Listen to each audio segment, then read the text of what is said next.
Welcome back to the channel. Today I got to replace a piece of soffit. Not soffit, fascia. I don't know why. I got soffit on the brain. I know I got to replace all the soffit under here, but that won't be this week.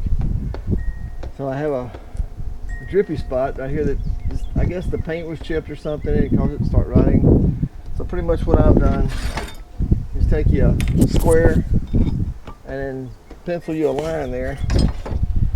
And if you have a good steady hand, you can hold the sawzall. Of course, you get it started and work it in, and then cut until you're all the way down through there.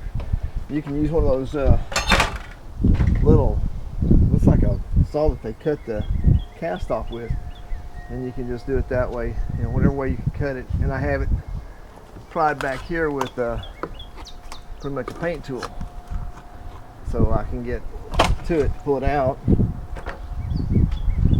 And then we'll take this rascal, and you want to cut that to match that 45 there, and maybe mark where your studs are.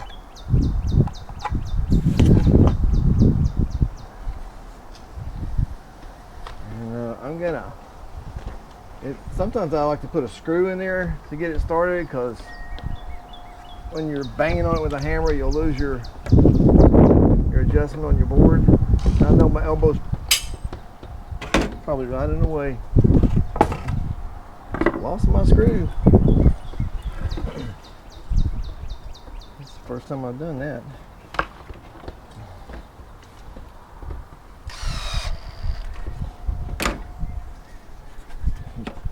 You're only going to drop one on camera, and that's okay.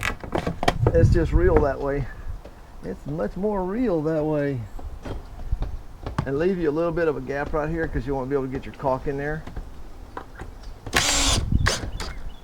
And you can keep that screw, or you can elect to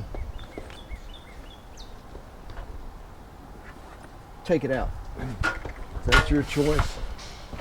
Just make sure if you leave it, you want to make sure you caulk and prime over it real good, otherwise it'll stain, leave crazy stains on your paint job later. I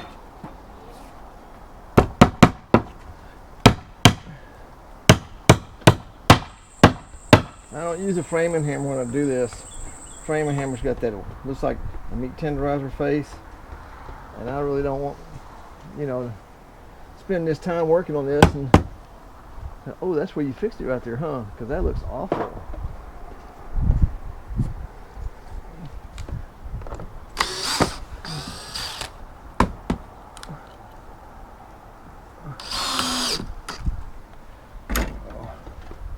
I'm using these little ring shank nails, galvanized ring shank nails I used on the fence. I did some fence work. This is real simple. This is probably I don't know, around here $350 job to do this. You buy the length of lumber that you need. Of course, you have to buy this and buy that, but I already have this and that. You can, when you get it done fixing, making a repair, you get to keep the tools. And your wife will be real proud of you too. Let's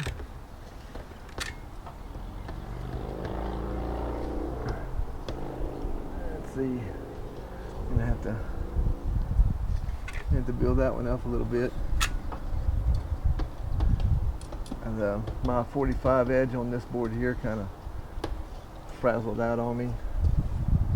So I want to put some caulk over my nail heads, even though they are galvanized. I don't want to leave them uncovered.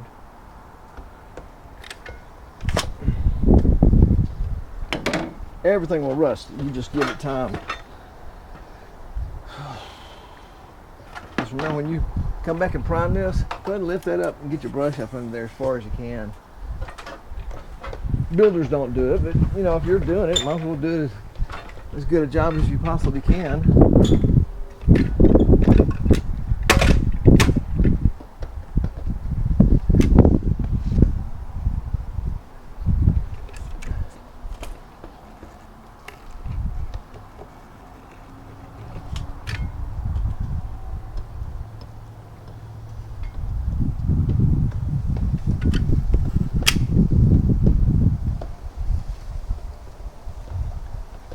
fill your holes,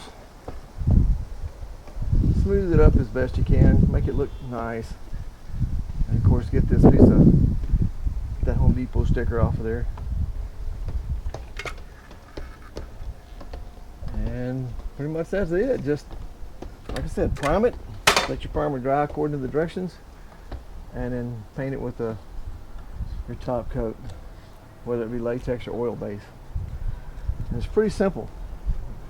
You can borrow a ladder from a friend if you don't have a ladder, but not hard to do.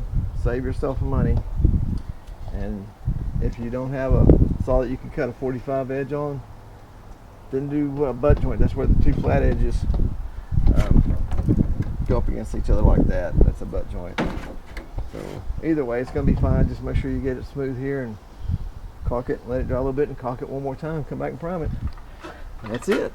Thanks for watching.